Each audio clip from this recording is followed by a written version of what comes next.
Guys, Old Salty Sean here, aka Dalron Telvani, and with ESO's Anniversary Jubilee rapidly approaching, I wanted to touch on some tips that I didn't see getting mentioned in any other guides.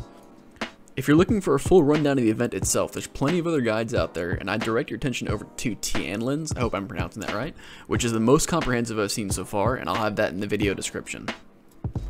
For newcomers who don't know, the Anniversary Jubilee is the birthday event for ESO's launch and includes a quick quest for the event that you can find in the Crown store for free. The quest itself takes a matter of seconds to complete and rewards you with an anniversary cake that you can use for the duration of the event to apply or reapply a double experience buff, as well as giving you 3 event tickets the first time you use it each day, so you can acquire some sweet stuff like the first 2 pieces of the new seasonal mount for the Relic Quasi-Griff mount. But that's not why we're here. Much more importantly, each and every daily quest in the game will reward you with an Anniversary Jubilee gift box. These boxes have a very good chance of carrying rare motif chapters, furniture recipes, and outfit styles, and are granted for every daily quest in the game.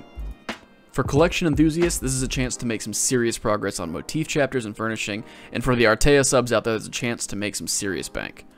For starters, that means that every single daily crafting writ is going to grant you one of these boxes, and that goes for every single character on your account every single day for the duration of the event. So applying some simple Scott Steiner math, most players can do 7 writs a day per character for the full 12 daily cycle across 10 potential character slots for a total of 840 boxes over the course of the event.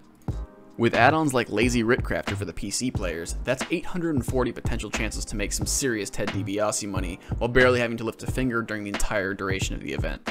Which leads me to my first tip of the event: use every character slot, get them to level 6, and get them crafting certified in every single profession you can. This, in my opinion, is the bare minimum for the event, making very good cash while barely changing up your routine, and it'll pay off in dividends. Most of the characters on my account started off as Jubilee mules and eventually became full characters later down the line. These characters can easily be deleted from your roster if you decide you need them in the future, but will likely still be there waiting to do the same routine once next year's Jubilee event kicks around. Now, if you're looking to get sweaty with the content to get yourself some more Jubilee boxes, my honest advice is to rotate through the daily quests of whatever DLC zone is your favorite in terms of lore or atmosphere. Most of the older DLC zones aren't actively farmed anymore, and as a result, a lot of the furnishing and motif page drops from those dailies aren't in much circulation, so this is a great chance to try and get them the normal way, as people likely won't be running that content for a while once the Jubilee ends. This is also a great chance to finish up any meta achievements for the zone that you might not have finished yet. If you don't care at all about that kind of thing and are purely financially inclined, my advice would be to start with the most recent DLC and work your way backwards through all the content, starting with Deadlands dailies, then working your way back to Blackwood before the Reach and continuing on. The most recent content has the highest demand due to limited supply and usually look much better than the older content, such as the recent fantastic Fargrave furniture that only just got added to the game. Farming this content is the best way to try to double your profits by getting relevant reward coffers in addition to the Jubilee crates. It's free. Real estate. We're giving you land. It's free. We're giving you a house. It's real estate. Free. It's a free house for you, Jim. This is free real estate. Thirdly, it's a tip that might not help you until next year, as this video took a little while longer than I planned to get out. One of the best ways you can get an extra day or more time out of your event is to stockpile the daily quest before the event actually drops. For example, picking up all the crafting writs on Wednesday night, but not turning them in until the event actually launches on Thursday. When you turn in the quests this way, you'll automatically be eligible to pick up the next set, and you'll get an extra set of Jubilee boxes on the return. Again, sorry if you're seeing this video late, but maybe this will help you out next year. My next tip is kind of a controversial one, but unless you're a brand new player trying to get to level 50 for the first time or don't have ESO Plus, just ignore the 100% bonus XP during this event. What? What? Now don't misunderstand me, I'm not saying don't apply the cake buff or try to take advantage of the buff passively, but I'm saying don't focus on leveling during this event. There are a ton of other double XP buffs during the course of the year that are great for things like leveling alts and catching up on champion points, but they don't have the insane money-making potential of the Jubilee. If you are trying to level an alt, make sure you're doing it through the daily quest grind that you're already shooting for, and you're not wasting precious few moments that were given on this earth running into the desert to do dolmens. I am not an MMO econ major. If that's the kind of content you want, check out the previously mentioned Arttea's channel. She does an amazing job of explaining how to manipulate the ESO stock market for drooling monkeys like me. But even I understand that during the event, the price on motif chapters and furniture are going to drop like crazy.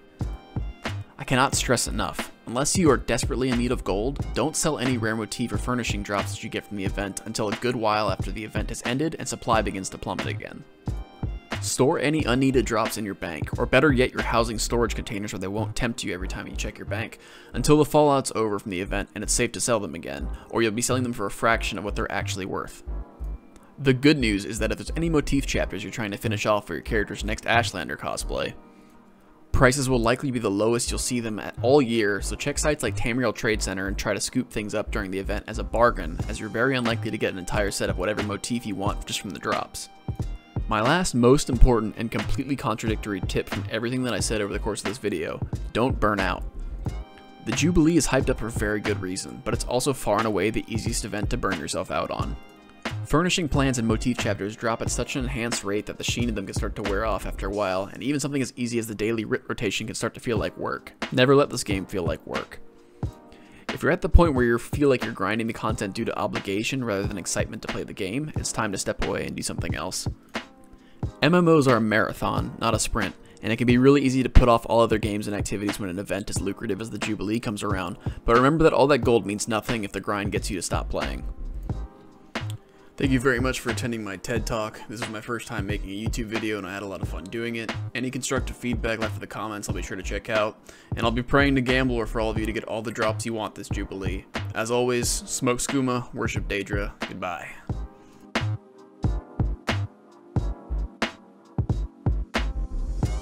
Hey, any chance you like fighting games?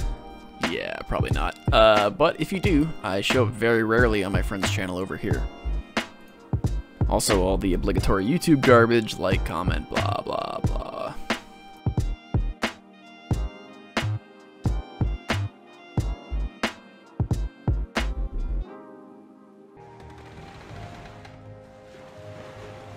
Stand up. There you go. You were dreaming.